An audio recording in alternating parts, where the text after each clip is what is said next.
gotten so many of them that I just can't anymore. My background piece is going to be this piece of out from the Legacy of Love. I have two pieces of cardstock here. I have a pretty brown shimmer and the medium craft. I think those are going to coordinate on here. I like having that dark piece. I've got kind of like the light piece, I've got the dark piece, and then this, the designer paper is kind of that mid-tone color, which I think will work really nice. The question I have is, I think I'm going to punch. I have struggled to determine how I want to punch, and I think I want to punch my shimmer paper and let my craft, medium craft cardstock be the matte behind it. Okay, so the first thing we are going to tackle is going to be the piece of paper that we are going to punch. In my sample, it is the Vista Shimmer. So we need to cut the square that we are going to punch, we need to cut that down to 11 inches. See, I'm whipping the cards back out since I don't have a handout for you guys. 11 inches. We're going to cut our shimmer paper, or whatever paper you're going to punch, you need to trim this down to 11 inches.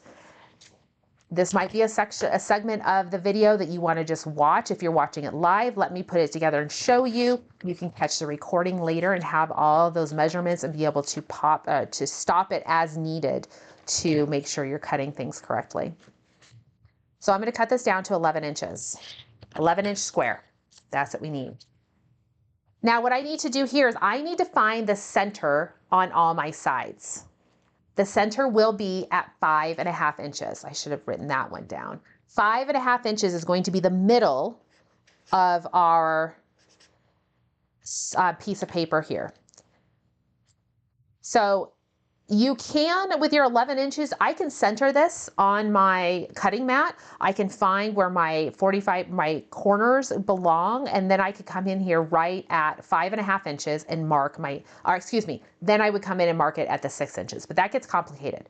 So I'm going to squeeze this up to the corner, the upper right corner. This is 0 on my cutting mat, 0 to 12, 0 to 12.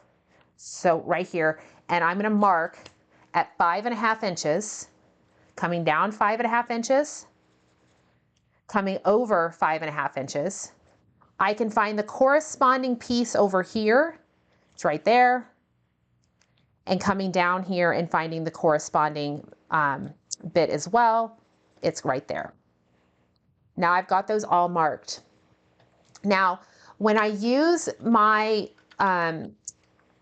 border maker, depending on the border maker cartridge you're using, center of your border maker cartridge might be really easy to find. It's super, super easy with geometric or the diamond link chain because you can just see where those, the middle of the design is. I would just line up with my pencil line and punch. You can also mark, you can see here I've marked my outside of my cartridge housing here with center. You can use a ruler to do that. This should be 2 inches wide. Let me double check. Should be 2 inches wide. Yeah, slightly over 2 inches. It's like maybe 2 1/32 or something crazy, but you want to mark the middle. And then I will use that to line up, and I'll punch the middle of all my sides. So I've lined it up, I've pushed my paper all the way to the top. I want that lingering strip of paper. And be careful when you pull it away. You can see I've got that. Now we'll come around, I'm gonna do all 4 sides. Be careful when you're pulling it out so that you don't rip that delicate edge. This technique is another one that you can mix and match your borders if you wanted to. I'm going to do mine with the diamond link, but I could come in here if there was another one I wanted to use. I could come in here and do 3 different ones. I could do one in the middle, 2 different ones on the outside. I could alternate as I go around. So now I've punched all 4 sides in the middle. The same spacing that we used before, where I lined up the edge of my cartridge holder with the edge of my cut design, I'm going to do the same.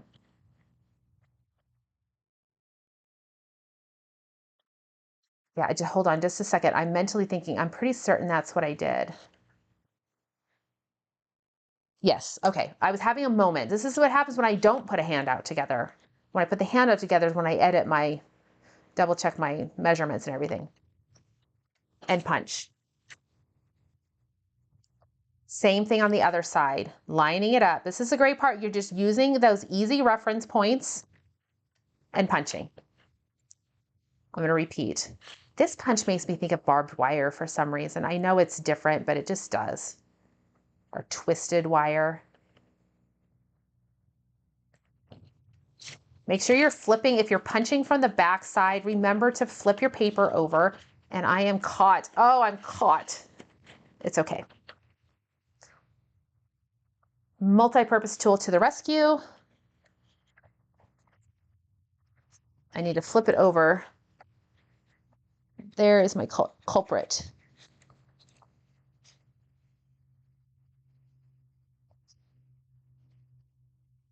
Oh, this one is being, there we go.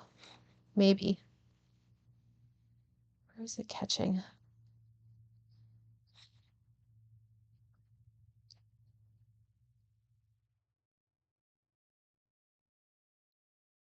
I will persevere. There we go. Got it.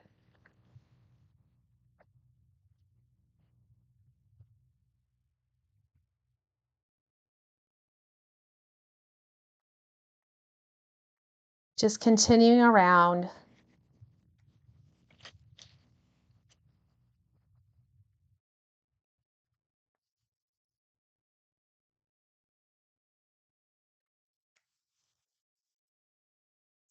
Couple more and then I'll be done with this frame. And then this is the hardest part of this layout. This is really just showing off a fun technique, really letting the designs of the punches stand out. We've done BMC frames before. I think I've demoed how you can make them. This is just a different take on that. Okay.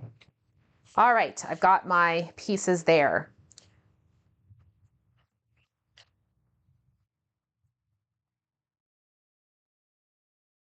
Now what I need to do is I need to go ahead and cut the piece of paper that goes behind it, which is going to be my cardstock here. This piece is going to be 11 1/4 inch square. This will sit behind it. So I just want it just a little bit bigger. So 11 1/4 inches is how big this square that's going to sit behind my punched mat is going to be. 11 1/4 inch square. I'm going to go ahead and I'm actually going to come out here to the 11 1/4 inch and measure rather than cutting off 3/4 of an inch from both sides. That just is going to make sure that I'm going to end up precisely with that 11 1/4. Sometimes our paper is not exactly 12 by 12. And so if we're trimming it down to size, especially a square, then we need to line up with something else. Coming out to the measurement we want it to be will make sure that we truly get it to that 11 1/4 inch. So 11 1/4. Rotate it, and 11 1/4.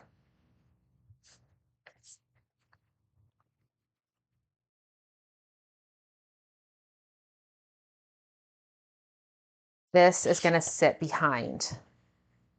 And I can tell, yeah, I look pretty good. I think my shimmer paper, because remember I cut an inch off of both sides to take it down to 11 inches. I think I should have cut it at 11 inches. So just kind of learn from that. Trim it at 11 inches. I think the paper is maybe not perfectly square, but it's good enough. Now this is going to sit on top of this designer paper. Now, I don't know, it gives me a very Western vibe. As I said, this makes me think of like twisted wire, like you use for like barbed wire. So that's what it's kind of giving me, that vibe. But I want to have like a decorative mat here in the middle, and I want to bring some of this background color, this background paper forward. So what I'm going to do is on my background paper here, I'm going to cut a frame. And that frame that I'm going to cut is going to be a 2-inch frame. I'm going to double checking. I'm pretty certain it's a 2-inch frame. It is a 2-inch frame. And to make it even more exciting, I'm going to use the pinking blade. You can use a decorative blade. You can use a straight blade. I don't use decorative blades that often. I'm going to use pinking because it kind of goes with the punch style, and I used it here. It's pretty subtle on this one because I'm going like that blue on blue, so it's really hard to see the decorative edge, but there is a decorative edge. And I went pinking with this one because it matched kind of that geometric edge, that corner edge. So, as I mentioned, we're going to cut a 2-inch frame. 2-inch frame out of the middle with our pinking blade. You could use another decorative blade. You don't have to use a decorative blade. You don't have to do this step if you're not a frame, if you don't like cutting the frames. I'm going to set my paper in here. I'm going to bring it down to 2 inches, lining it up along the right edge here at 2 inches. Close it. I'm going to start at 2 inches here. Remember, I'm going to line up my white line over here to 2 inches, and I'm going to cut so that white line comes over here to 10 inches. If you want, you can set your binder clips in place. I don't have, here's a binder clip. I could set my binder clip, line that white line up at 2 inches and set a binder clip, line it up at 10 inches, set another binder clip over here. Let me see if I can grab one. I think I would just have them more readily available. Set at 2 inches, or yeah, so my line is there at 10 inches and was over here at 2 inches. And go ahead and just cut from binder clip to binder clip. Now, when you are using a decorative blade, you've got to give it some good pressure because you get one shot to do this. All right. If I did not get this cut all the way through with my decorative blade, it's kind of a nuisance to have to do it. All right. If I have a straight blade, it's no big deal. I can just come back and recut it. But the decorative blade, make sure you're giving it a good amount of even pressure all the way along. It may feel like you're doing it even a little bit more than you normally did, but you want to make sure you get a good cut. Now I'm going to rotate, line my paper back up at 2 inches, again, making sure that I am flush to the right edge where the logo is. Close this. I'm going to come back to the right side because I just feel like I'm more consistent when I go right to left, pushing firmly down and coming all the way across. I made sure I put good pressure down before I even started. Sometimes we get going, you know, we're starting to move and then we put the pressure. Get that good pressure first and then start going. Because again, decorative blade. I am not going to try to cut a corner to match the pinking design. All right, lining it up again. I'm going to close this, bring it back, good pressure all the way across. One more. 2 inches, that gives me that 2-inch frame. That's why we lined it up at 2 inches. And there we go. It releases nice and easy. Karen says she puts the clips under the under here, and I've seen people that like would put, especially if you have the small clips. I don't think I have small clips. I don't know if big clips will fit. Maybe they will. Yeah, you can put it here, and then I think you can kind of maybe try to convince the things to stick under there. I don't know. Play around with it a little bit. I know people have been able to get it work, and maybe it works better with the smaller clips, not those are medium clips. All right, here we go. So here's where we're looking so far. I've got my pieces and then I can bring this forward. It's pretty good. Looks pretty good. The other option, I had here is because I really liked the navy. I actually brought a bit of the navy forward. I actually frame cut this piece. I'm going to show you how we can frame cut this cardstock piece to give us a second mat to go behind here. It's a step you do or you don't have to necessarily do. You might be content with how yours looks at this point and be like, I'm good. Maybe you would want to come in with some just the cardstock mats to match, and that's going to be great. I will show you how to do the frame cut out of this accent cardstock piece. That one that we're going to do at this one on this piece of paper, this smaller 11¼ inch piece, we're going to do a 1½ inch frame cut. All right, 1½ inch is what I'm going to frame cut here. I'm going to set my pieces of paper to the side and I'm going to adjust my binder clips. I also need to make sure I remove my pinking blade.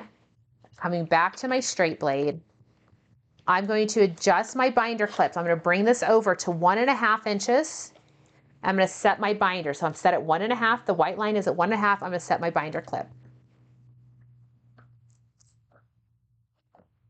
I'm going to set my second binder clip. I'm going to bring this over to 10½ inches. 1½ or 12 minus 1½ is 10½. And I'll set my binder clip to the left side of my blade housing. All right, so now I'm set up for a 1½ inch. I take that back, guys. Do not start cutting this. The reason is my paper is not 12 inches. So the clip that I set over here is not correct. It's gonna be a hot mess if I cut that. What I need to do is I need to take 11¼ inches minus 1½. So I'm going to come back. How I do this for me is I come back 1 inch. So I'm at 11¼ I'm going to come to 10¼ and then come back a ½ inch, which would be 9¾ and line that up. So my blade housing on this side is at 9¾ that white line. That's going to give me my 1.5 inch frame. My paper here, I'm going to bring this down until it's at 1.5 inches below the cut line. It's at the last, not all the way to the very end. It's that one line up. That's 1.5 inches. And I'll go ahead and cut clip to clip and rotate. Making sure you line up at 1.5. I could have positioned my paper above the cut line if I wanted to. So like for this one, I'll bring it up here to show you. You can still, if it's easier for you to have it above here, I just need to make sure you line it up flush. And that's honestly the reason why I come in from the top is I have more of this space over here. You can see right now, I don't have as much of that right side guide to help keep my paper in place. I've got a little bit up here and a little bit down here. It's so much easier if I have this coming in from the top because I have a lot more of my paper that is pushed up against this edge to hold it nice and steady. When I'm above 2 inches, when I'm making a larger cut, it's okay to be coming down from the bottom, pushing up. One, because the measurements are up here. I have to come up here. But I have more of this edge. So when I'm cutting that 2 or 3 inch frame, I have a lot more piece up here. So that's, if you're thinking like, why do I go in from the bottom or come from the top? It's because of where I want the paper. Some has to do with, I can do the 1.5 inch cut down here, but really for this particular technique is I just have so much more paper over here giving me that stability. So let's see, I'm gonna come in here again, 1.5 inches. I have 2 cuts left to do.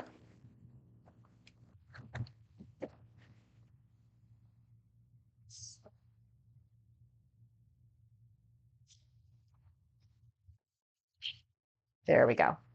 There we go. It didn't want to pop out. Okay, so let's do some assembly here. I've got lots of pieces and I've got to start putting it together. If I really, really had wanted to, I could have frame cut this, but I'm not going to because I need something in this mess to give some stability. And this piece right here is going to give the stability since has not been center cut. So the first thing I'm going to do is I'm going to go ahead and attach this piece to my craft frame. And I'm just going to focus on these outside edges because I know that will be covered. It will actually be covered by the mat.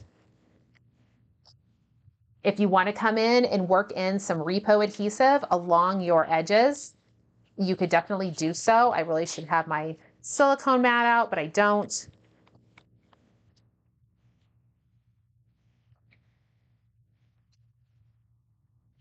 Lots of adhesive on here. This is not going anywhere. And then I am just going to put this on, centering as best as possible.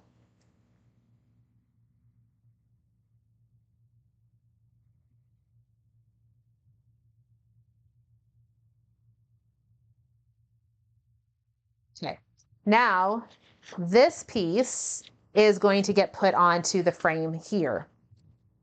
For this part, I am just going to go and coming around my piece here.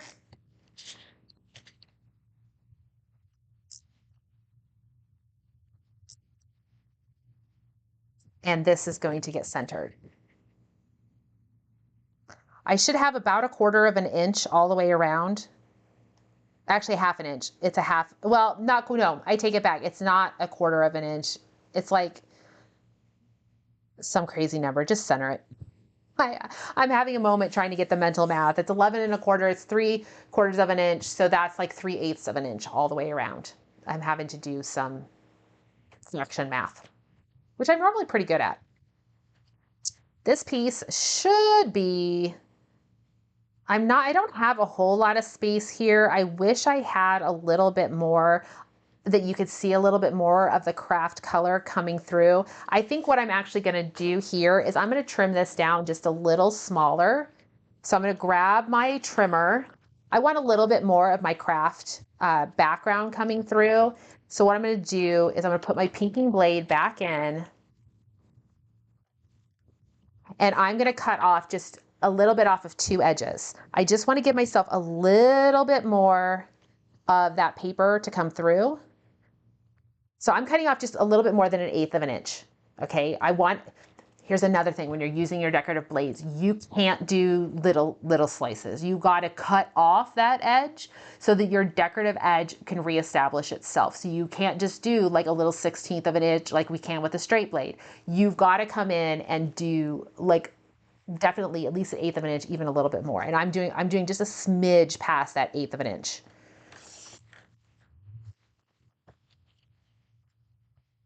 And I'm going to do it on both sides. So I will hopefully maintain that square.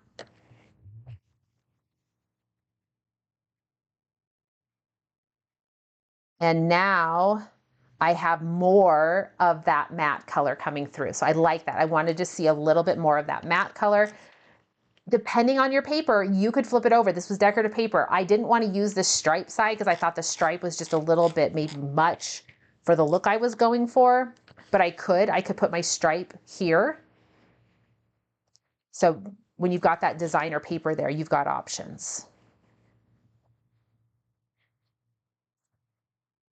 And scrapbookers love options. That's why designer paper is so wonderful. Okay, so then this piece is just going to get adhered on in the middle. Now, I know there was a question of how did I get those diamonds in the corner of the original layout? They're squares. They're 1-inch squares, just turned on their side, which is actually going to work out really well for this too. Now, I do not have any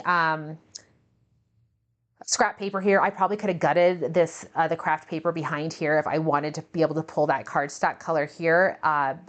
In this particular case, I'm sure normally somewhere I would have some craft, medium craft. I don't know where I have any medium craft scraps. So I'm going to actually just come over and grab this, and they're 1-inch squares. I don't have a little piece that says that, but 1-inch squares will give you a nice accent there. And I should have cut that with my straight blade. How many of you have done that? I'm just thankful it's not designer paper. That makes me so mad when I do that to like designer paper or a last piece of cardstock or something. Maureen's asking, do I want my, oh yeah, she pointed out that my diagonals are going the other way. I can rotate them.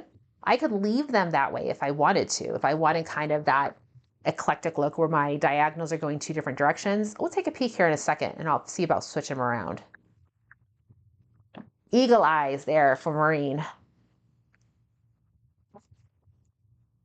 I got to yapping and wasn't paying attention to my scrapping.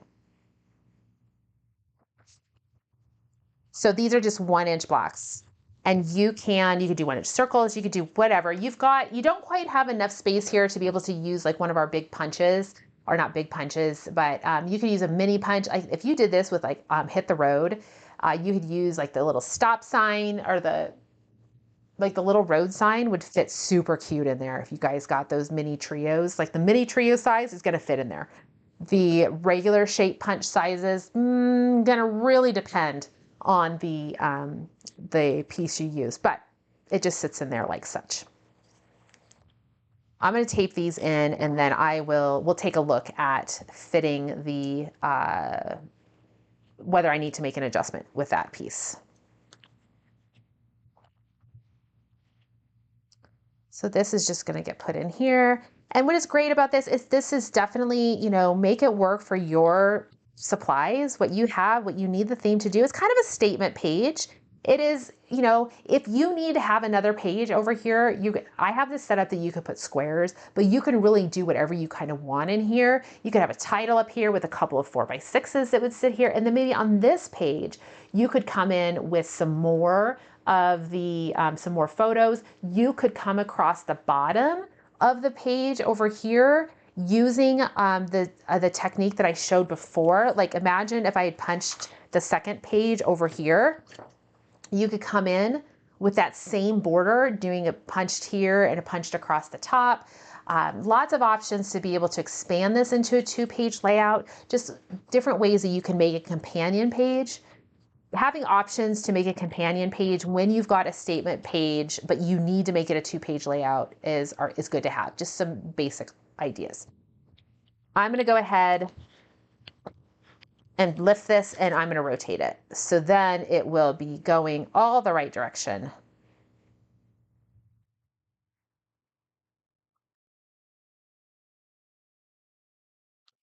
There we go. And then of course, as you can see on my original layout here, I kind of did it with a Father's Day vibe in place. There were some stickers out of the Noteworthy collection that says Happy Father's Day. But you can see here, I think I used, these are 3 3/4 inch squares. You're going to have to measure what space you have here in the middle and determine what size of photos and mats you can put into place. You may not need to use mats. You might just be able to put photos down. It depends on how you feel about your photos sitting directly on this. When I was putting this one together, you can hardly tell, but there is navy mats in there, and it was just because I felt like it needed a little more. But if I'd actually had photos here, I might have been able to just get away with matting them directly on this darker designer paper. It would have depended on the layout, but you can see there I used the navy. I liked the navy here, this square, to give these embellishments some place to sit. It kind of blocks them in and make them look like they're just not quite just floating out here on the layout. So that's something to keep in mind. You don't have to do that. It's going to be to your discretion, but that was something that I liked when I did this. I tried to just put them on the mat here, the paper here, and it just looked a little weird. I think putting them directly onto a piece of cardstock was a little bit better. All right, so that's what I've got for you guys. Hopefully you enjoyed this episode, kind of a little bit all over the place. We did some stuff with the Border Maker cartridge to do the border blocks. We took that hand punching technique with that same measurement, using markers on, or using the cartridge housing itself to give us spacing references, using the edge, lining up the edge with the paper, lining up the edge of the cartridge housing with the design. Those are just easy reference points where you don't need a ruler. It's always nice to not have to use a ruler. We had to mark center on a couple things, but you know, got some options in there. So I do see a question from somebody asking whether the new Legacy of Love collection would work for some military photos.